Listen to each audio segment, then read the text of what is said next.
Preparation.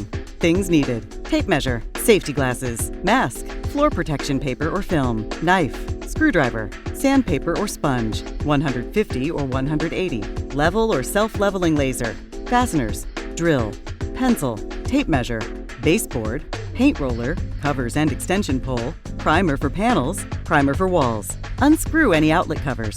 Secure the floor. Prepare the wall for priming. Step 1. Instructions.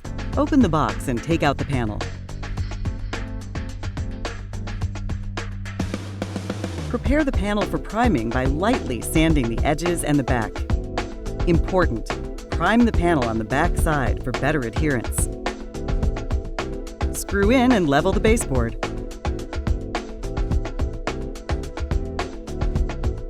Important: prime the wall. Step 2.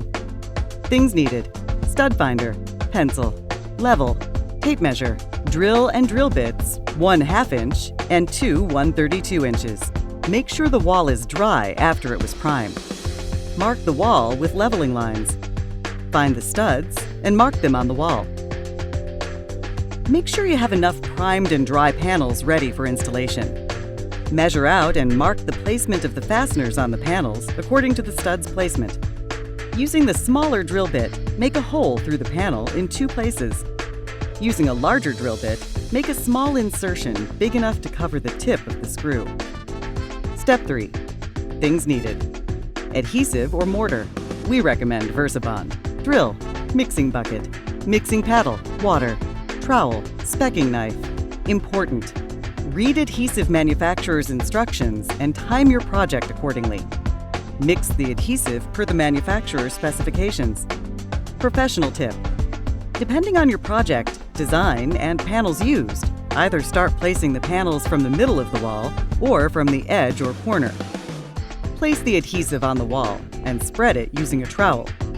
Or if you prefer, place an adhesive on the back of the panel for better adherence and leveling purposes. Install the panel on the wall. Professional tip: use shims or spacers or clips and wedges to create spaces not bigger than 1/8 inch between panels for leveling and flatness purposes to obtain lippage-free finish. Screw in the panel using fasteners for safety and movement-free. Step 4. Things needed: all-purpose joint compound, +3 tinted joint compound, sandpaper, putty knives. Instructions: apply first coat of thinned joint compound to cover the seams and fastener depressions. Professional tip: coat should be applied up to 1/8 inch onto the panels on each side to avoid pattern modification and extra work when sanding. Sand the seams with 180 sandpaper or sanding sponge. Apply second coat using +3 tinted joint compound.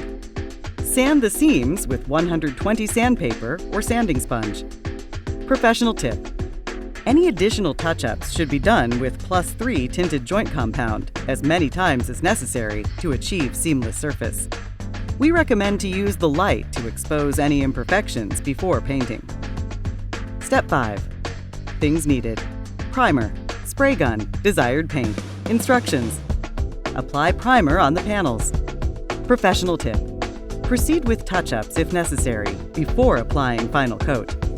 Paint the panels using spray gun. Professional tip: paint small area of the wall.